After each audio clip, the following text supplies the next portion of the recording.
بسم اللہ الرحمن الرحیم۔ شروع اللہ کے نام سے جو بڑا مہربان نہایت رحم والا ہے۔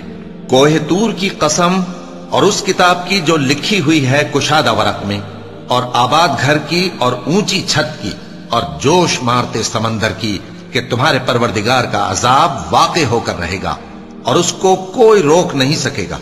جس دن آسمان لرزنے لگے کپ کپا کر اور پہاڑ سچ مچ اڑنے لگیں تو اس دن جھٹلانے والوں کے لیے خرابی ہوگی جو بیکار باتوں میں پڑے کھیل رہے ہیں۔ جس دن ان کو آتش جہنم کی طرف دھکیل دھکیل کر لے جائیں گے اور کہا جائے گا یہی وہ جہنم ہے جس کو تم جھوٹ سمجھتے تھے۔ تو کیا یہ جادو ہے یا تم کو نظر ہی نہیں آتا؟ اس میں داخل ہو جاؤ اور صبر کرو یا نہ کرو تمہارے لیے یکساں ہے۔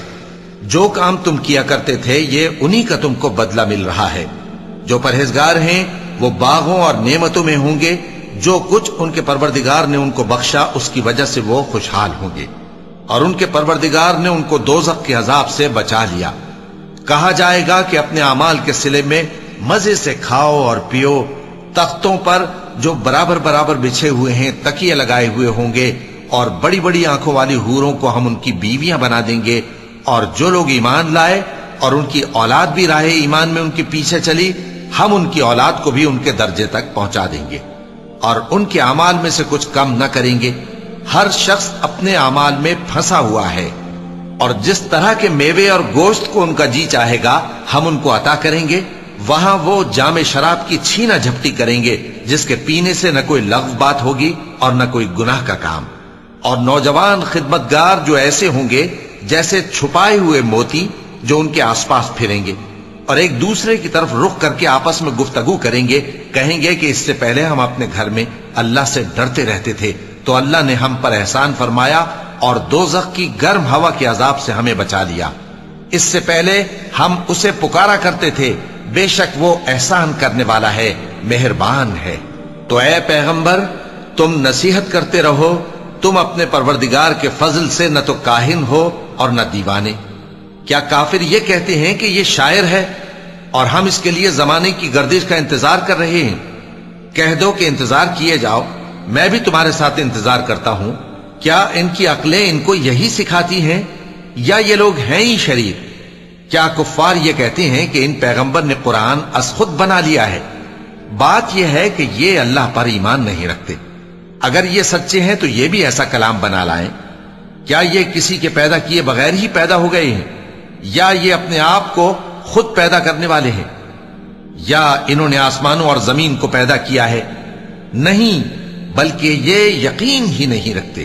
کیا ان کے پاس تمہارے پروردگار کے خزانے ہیں یا یہ کہیں کے داروغہ ہیں، یا ان کے پاس کوئی سیڑھی ہے جس پر چڑھ کر آسمان سے باتیں سناتے ہیں؟ تو جو سن کر آتا ہے وہ کھلی سند لے کر آئے۔ کیا اللہ کی تو ہوں بیٹیاں اور تمہارے لیے بیٹے؟ اے پیغمبر کیا تم ان سے کوئی معاوضہ مانگتے ہو کہ ان پر تاوان کا بوجھ پڑ رہا ہے، یا ان کے پاس غیب کا علم ہے کہ یہ اسے لکھ لیتے ہیں؟ کیا یہ کوئی داؤں کرنا چاہتے ہیں؟ تو کافر تو خود داؤں میں آنے والے ہیں۔ کیا اللہ کے سوا ان کا کوئی اور معبود ہے؟ اللہ تو ان کے شریک بنانے سے پاک ہے۔ اور اگر یہ آسمان کا کوئی ٹکڑا گرتا ہوا دیکھیں تو کہیں کہ یہ ایک تہ بتہ بادل ہے، بس ان کو چھوڑ دو یہاں تک کہ یہ اس روز کا سامنا کر لیں جس میں یہ بے ہوش کر دیے جائیں گے، جس دن ان کا کوئی داؤں کچھ بھی کام نہ آئے گا اور نہ ان کو کہیں سے مدد ہی ملے گی۔ اور ظالموں کے لیے اس کے سوا اور بھی عذاب ہے، لیکن ان میں کے اکثر نہیں جانتے۔ اور تم اپنے پروردگار کے حکم کے انتظار میں صبر کیے رہو، تم تو ہماری آنکھوں کے سامنے ہو۔ اور جب اٹھا کرو تو اپنے پروردگار کی تعریف کے ساتھ تسبیح کیا کرو، اور رات کے بعض اوقات میں بھی اور ستاروں کے غروب ہونے کے بعد بھی اس کی تسبیح کیا کرو۔ صدق اللہ العظیم۔